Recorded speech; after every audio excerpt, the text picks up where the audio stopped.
Si no me equivoco, nos habíamos quedado en las macromoléculas, ¿verdad? La clase pasada habíamos visto pues algunos elementos básicos de la vida. Habíamos mencionado que habían elementos primarios, es decir, que se encuentran en un 96% aproximadamente de toda la materia viva, ¿verdad? Y estos elementos, ¿cuáles eran? Eran pues el carbono, hidrógeno, oxígeno, nitrógeno, fósforo y azufre, ¿verdad? Estos eran los elementos primarios, nos los vamos a encontrar muchísimo a partir de aquí. Y también habíamos visto, por ejemplo, elementos secundarios que están en una menor cantidad, pero también son esenciales para la vida. Por ejemplo, el calcio, el potasio, el hierro. Y también teníamos algo llamado oligoelementos que pues están en una muy baja cantidad porque incluso en mayores concentraciones pueden llegar a ser tóxicos, pero pues también son importantes en la vida, ¿ok? Y a partir de ahí pasamos a nuestro bueno, a nuestro siguiente escalón del nivel de organización de la materia, que es las macromoléculas, ¿verdad? Alguien que me diga si es que ya vimos alguna o íbamos a empezar de cero, porque la verdad no me acuerdo. Son estas cuatro, ¿verdad? Los carbohidratos, los ácidos nucleicos, las proteínas y los lípidos. Sí vimos esos, los ¿Vimos lípidos los y... cuatro? No me acuerdo si todos, pero me acuerdo de que vimos los lípidos. Ok, vimos entonces a lo mejor los carbohidratos, nada más hay como un repaso. Habíamos mencionado que estos carbohidratos pues son la principal fuente de energía pues para todo organismo, ¿verdad? ¿De qué se componen? Pues bueno, como su nombre lo indica, de carbono e hidrógeno y algún otro grupo funcional, ¿verdad? Habíamos dicho que los grupos funcionales son los que se componen de los elementos primarios y a partir de ello podemos nosotros diferenciar ya sea los diferentes carbohidratos, los lípidos, las diferentes proteínas, los monosacáridos, disacáridos y polisacáridos, esto según cuántos azúcares tenemos. Mencionamos algunos ejemplos como la glucosa, que es el más sencillo o el más común. También habíamos mencionado, no sé, la fructuosa, la maltosa y como un polisacárido, pues mencionamos el almidón y la celulosa que están pues muy presentes en diferentes vegetales, tubérculos y plantas, ¿verdad? Mencionamos sobre los lípidos, pues que habían tres tipos, ¿verdad? Los grasas saturadas e insaturadas, teníamos los fosfolípidos y teníamos los esteroides, ¿verdad? Que estos son como precursores de otras hormonas. Entonces, pues bueno, ya vimos estas dos macromoléculas, entonces vamos a pasar con las siguientes que, si no me equivoco, pues nos quedaríamos en esto, ¿verdad? En las proteínas. Ok, ¿qué son las proteínas? Las proteínas son cadenas de aminoácidos. Ahorita vamos a ver cómo es que se sintetizan, pero estas pues tienen muchísimas funciones y en nuestro cuerpo humano pues existen miles de proteínas con funciones en específicas. Les voy a preguntar si se traba mucho mi audio, si es que pongo la pantalla completa. Me dicen si se traba o si sí me escucho bien. Esto por la última clase que me dijeron que se traba un poquito el audio. ¿Sí ¿Se escucha bien? Sí, se escucha bien. Va. Bueno, entonces, ahí como dato, las proteínas son responsables por más del 50% de la masa de una célula y pues estas tienen diferentes funciones. Pueden funcionar como transporte, defensa, actividad catalítica, almacenamiento, comunicación celular, brindan movimiento y soporte estructural, ¿ok?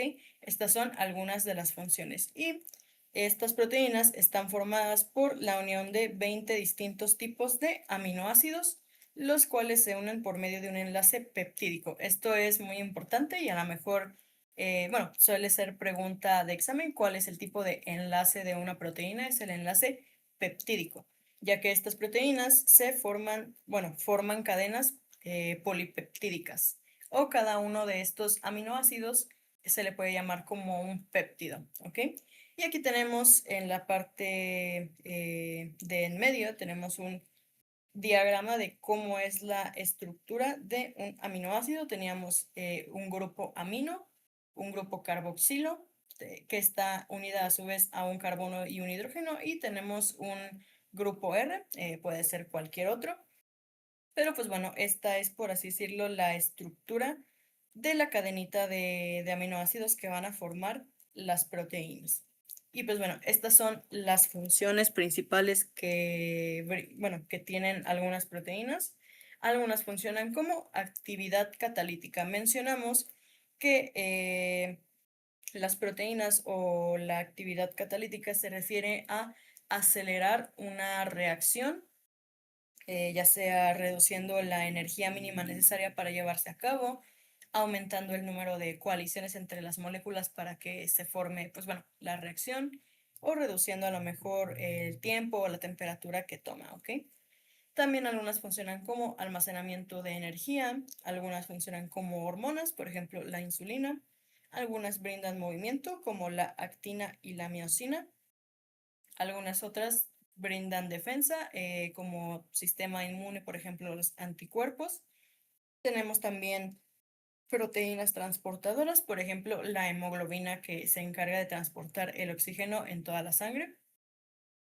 También comunicación celular, por ejemplo, los neurotransmisores, y también otras brindan soporte estructural, por ejemplo, el colágeno es una estructura que forma parte del tejido conectivo que pues ayuda, por así decirlo, a la piel a mantener su forma, ¿verdad? Estos son los distintos 20 aminoácidos que se conocen actualmente, pero pues no se preocupen, no es necesario que se los aprendan, ¿verdad?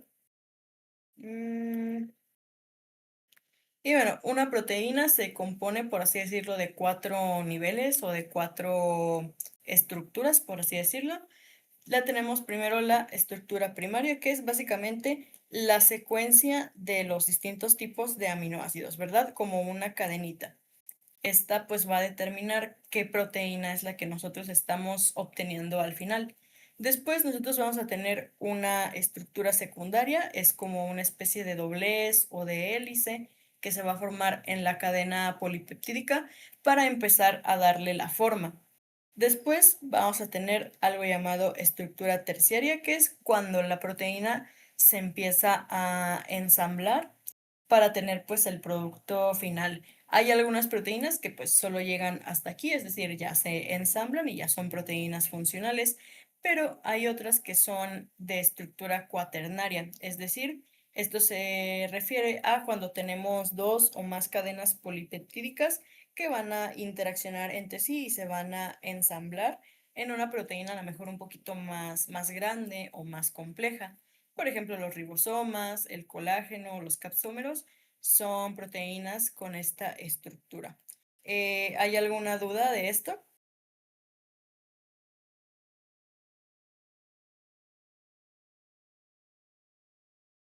¿No? Bueno, vamos a continuar entonces. Em, ok, ya hemos terminado con las proteínas, entonces nos falta una macromolécula.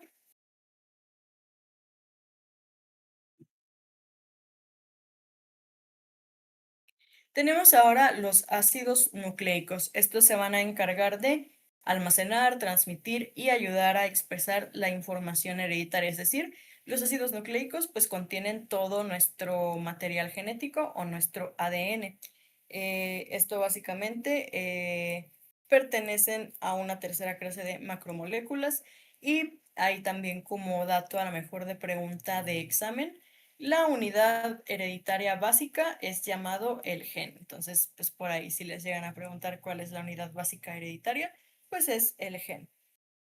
Y bueno, los ácidos nucleicos, tenemos dos tipos, el ADN, o sea, el ácido desoxirribonucleico, y el ARN, ácido ribonucleico. Y pues estos son los que van a llevar pues toda nuestra información.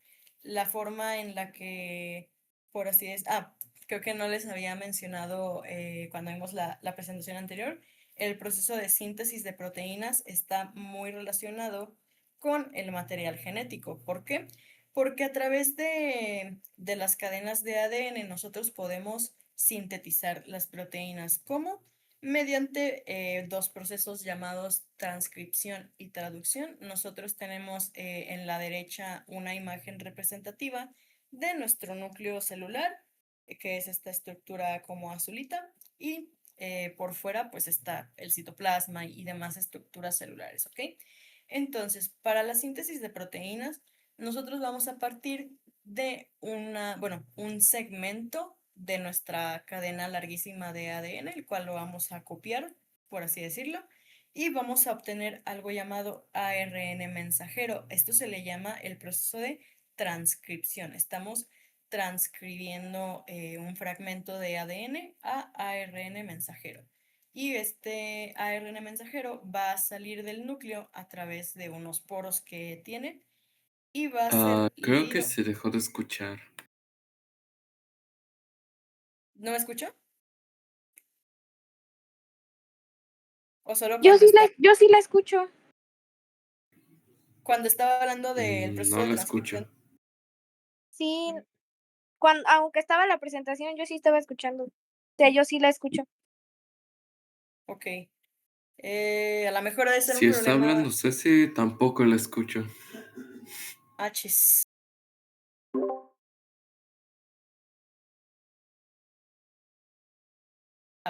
Va. Ok. Ya escucho, ya escucho. Ok.